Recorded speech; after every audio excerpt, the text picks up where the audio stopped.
We can all agree that Rembrandt was one of the greatest creative geniuses that has graced this planet. But the art historians have created a myth of his creative process. They want us to believe that the vast majority of his biblical subjects were imagined. I proved that they were first created in the studio as tableaux vivants, which he and his students then drew and painted. I discovered Rembrandt's use of live models and mirrors, which proves geometrically that this is so. Rembrandt's contemporaries tell us the same. He would not attempt a single brushstroke without a living model before his eyes. But in 40 years, the experts have steadfastly refused to take these facts on board. They continue with their mythology. This matters to art and education now. In education, we search for the true source of creativity. Mythology is counterproductive. The general public don't seem to have caught up with the destruction that has taken place in Rembrandt's character, really. But art students certainly have. For my generation, he was venerated and regarded as the great signpost for where we wanted to go. Nowadays, art students won't look at him. They don't know whether they're looking at a Rembrandt or some very minor student. And this destruction is all embedded in the smartest, biggest catalogue of Rembrandt drawings, very recently put out with a very prestigious exhibition at the Getty Museum, and it's a disaster, complete disaster. Benish, who did the catalogue raisonné of Rembrandt, actually had a very good eye, but he is a disaster because his whole understanding of Rembrandt is based on the idea that he drew these biblical subjects from an inner vision. Well, there's absolutely no reason to think of that. His contemporaries told us that he wouldn't attempt a single brushstroke without a living model before his eyes. And my discovery of Rembrandt's use of mirrors and living models is so, the evidence is so clear that they were right. And yet the followers of Benish have continued, they have to continue to believe in Benish because they built a whole story about Rembrandt's achievement based on the idea of style. And I've shown that their ideas of style are entirely mistaken, that Rembrandt draws wonderfully from life. He draws far less well from a mirror image, and he's at his worst and very weak when he's drawing from imagination. Now that's not all that unusual. Even Leonardo, when he tries to draw something complex from imagination, he's completely lost. He's very good at perspective constructions of machinery and so on. I mean, he's really brilliant at that. But when he tries to draw from imagination, he's not that great. Rembrandt actually didn't believe, and he made that very clear in many, many statements that he made to his contemporaries, that he didn't believe in drawing from imagination. And yet, modern scholarship is based on the idea that Rembrandt drew from his imagination, as if he'd seen them in reality, and those words were written by Benish. We need to do something about that.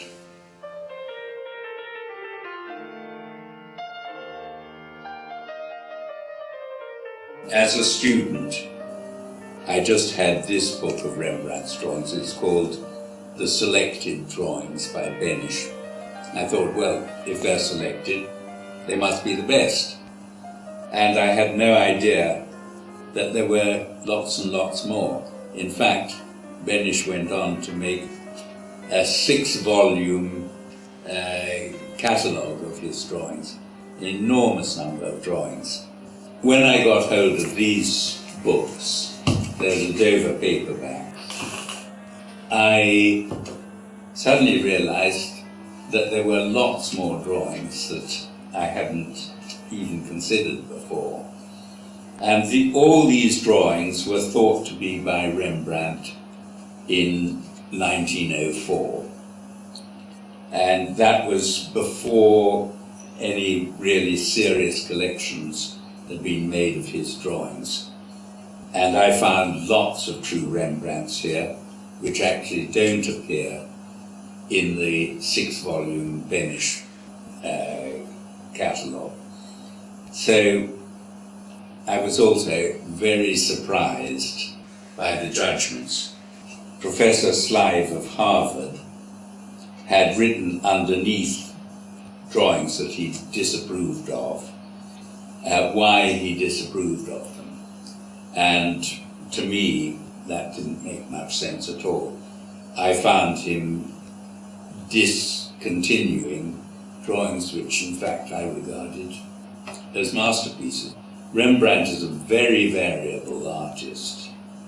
He can draw superbly well, and he can draw really quite boring drawings, sometimes surprisingly bad. These 2 books are the way I started to become a Rembrandt scholar. Before that, I was just a student of sculpture, and as a student of sculpture, I needed to draw 3-dimensional things from observation. I find him the most 3-dimensional, the clearest 3-dimensional draftsman that I've ever seen. I just want to make a new presentation here of 2 rather important drawings which have been dismissed by recent scholarship, although they were accepted in 1904. In 1640, Rembrandt was commissioned to do a portrait of a famous preacher called Anslow. And this was probably the most important portrait commission that he was asked to do. Just afterwards, he made an even more famous picture, which is The Night Watch, which was a collection of military men. But this one, Anslow, was a famous preacher, and in fact, a famous poet advised Rembrandt to paint Anslow's voice. In fact, Rembrandt made 2 drawings direct from the man himself and an etching, but one of the drawings is quite clearly a preparation for the etching. But I think that there are 2 further drawings which he did from a model sitting in Anslow's chair in the studio. He couldn't quite ask this famous man to try this pose and that pose and this pose and that pose. So these 2 drawings are important because they show us how Rembrandt prepared for this unusually ambitious work. He got a model to try out various poses which imply speech, that is, so that the voice is definitely being painted. He's sitting at a table with candlesticks and books open and so on, which are exactly what is painted in the Anslow portrait. And here we see, you can just see here, I think, that he's washed out a hand here. He's tried the hand again here, and that seems to be the hand that he's definitely interested in. And then I guess that this is a hand that started on the arm of the chair which he's sitting on. The other interesting thing about this drawing is that the model is definitely looking over here, where in fact in the painting he's put Anslow's wife. He's clearly looking towards Anslow's wife. By the time you get to the painting, Anslow seems to be talking to somebody else completely. The title of this is Rembrandt and his students telling the difference. On the front we have a drawing of Rembrandt's mistress, Hendrika Stoffels, and they accept that. On the back there's a drawing which I have made a YouTube about, trying to explain why I regard it as one of the very great drawings from life. And this one has been dismissed, although, as the writer of the catalogue agrees, in every way it's more or less the same. The same model, under identical lighting conditions, same technique, same ink, same paper. It's complete madness to try and separate these, and sad that he's got the less good one as the one that Rembrandt did. In these two drawings he was searching for the right view of the right pose for his famous painting Bathsheba. Is it likely that he should invite a student in to draw from his naked mistress? This is a slightly less successful drawing of Hendrika, because as you see, she's actually moved forward. She's slumped a bit. Obviously the drawing took some time, and she hasn't remained. Her shoulder started there, and then Rembrandt allowed her to come forward a bit, but he hasn't done anything about the breast, which obviously needs to have slumped forward too. And so it's a subtle failure, but it's just makes it somewhat less successful than the other drawing that we were looking at. Here you see Rembrandt's lines tell us nothing at all. It's no good looking at lines. With Rembrandt you have to look at forms, at masses, the arrangement of the masses. The arrangement of the masses is terrific. The lines, a line like that for instance, is just the first shot at the direction of that leg, and then he's corrected it with shadowing through here and here, and one understands what was happening there. But the trouble with Wolflin is that he directs scholars' attention to lines or to tone instead of to mass, to volume, to life. This is The Principles of Art History by Wolflin, and I'd just like to explain more precisely why I dislike him so much. It's a textbook that has gone into dozens of editions, and it's almost impossible that anyone who's a theoretician of art has not read this book, and probably one of the first books that they would read. I'm just going to read a passage from it, which I think you'll all agree sounds as if he likes it very much. Line is uniformly, clearly drawn round line, and each single one seems to know that it's beautiful line, and combines beautifully with its mates. But their shape follows the movement of the plastic form, and only the lines of cast shadows pass beyond the form. Now that's quite clearly, he's talking about a drawing that he likes very much by Dürer. It's Dürer's Eve. Now Dürer's Eve, according to my tastes, is definitely the worst drawing by a great master that I know of. That is, not counting Rembrandt when he's drawing from imagination. When we look at this arm that's holding the apple, it's perfectly disgusting, completely boneless. It's a string of sausages that's virtually incapable of holding the apple that she's holding. Now, it's more difficult to see that nasty quality in the rest, but the other arm is almost as bad, and actually the whole movement of the figure is not that great. He just is not a connoisseur of drawing. He has chosen a really bad example to hold up as an example of greatness. And Wolflin contrasts Dürer's drawing with this of Rembrandt. And this is what he has to say about Rembrandt.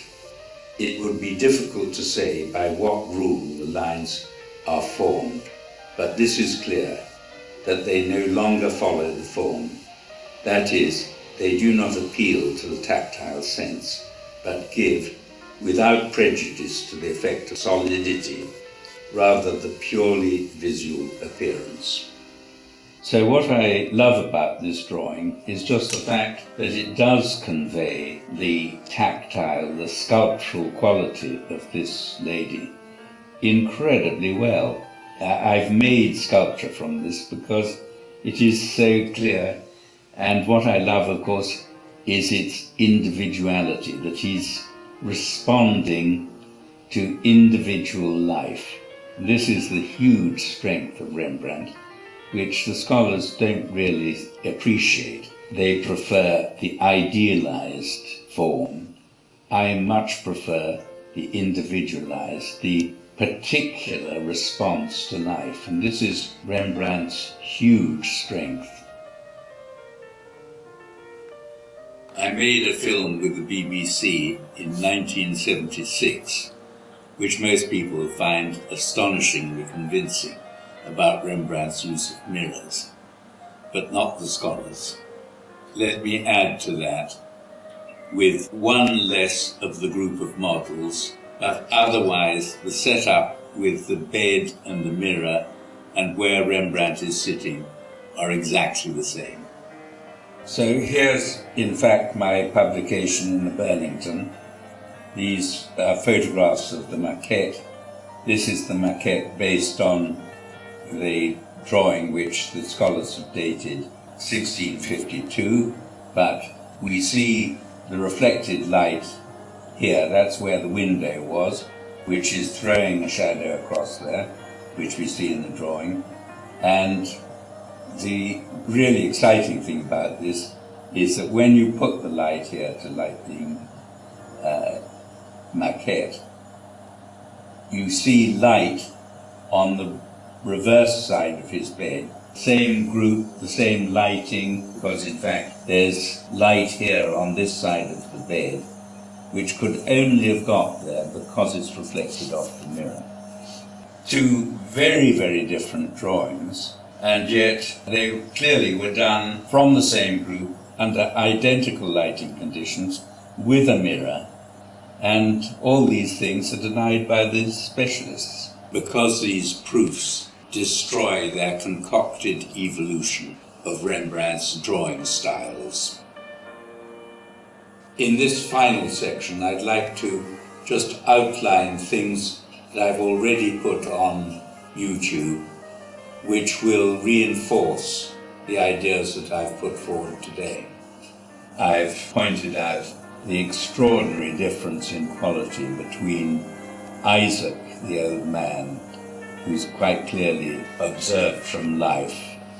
Esau was on the other side of the bed, and you can see that little head drawn from life. And this is Rembrandt, where he couldn't see that part because it was outside of the bed. A completely different artist. And unless you can accept that Rembrandt can be at his greatest and at his weakest in the same drawing, you can't understand Rembrandt. That's why I believe in over 2,000 drawings by Rembrandt, and the scholars only in 500. If we listen to Rembrandt's contemporaries, Rembrandt becomes remarkably simple. I guess any of you will be able to recognize the difference between Rembrandt drawing from life direct, or when he's drawing from a mirror image, or at his worst, when he's drawing by construction, what we often call imagination. Rembrandt made 2 paintings of the Adoration of the Shepherds, and this is the setting of those 2 paintings, and I think it's one of the most beautiful drawings. Particularly, I love this lady here. She's carrying the lantern. She's wearing a hat which in the painting is given to a man with a lantern, but it's a really gorgeous piece of drawing. The whole thing very elaborate, unusual, most unusual for him. Benish loves Rembrandt to make bold strokes. There are no bold strokes here. It's just a very careful preparatory drawing. It's not exactly like either of the paintings, but it is lovely and quite clearly of the same setting. A mirror image such as Rembrandt used can only be generated by a three-dimensional object, a single or a group of models. I hope I've persuaded you that Rembrandt is an artist who works from observation, that his greatest works come from observation, and the scholars are trying to persuade you that he worked from imagination. Completely wrong. No real evidence for that at all. Very solid evidence on my side. We need to do something about that.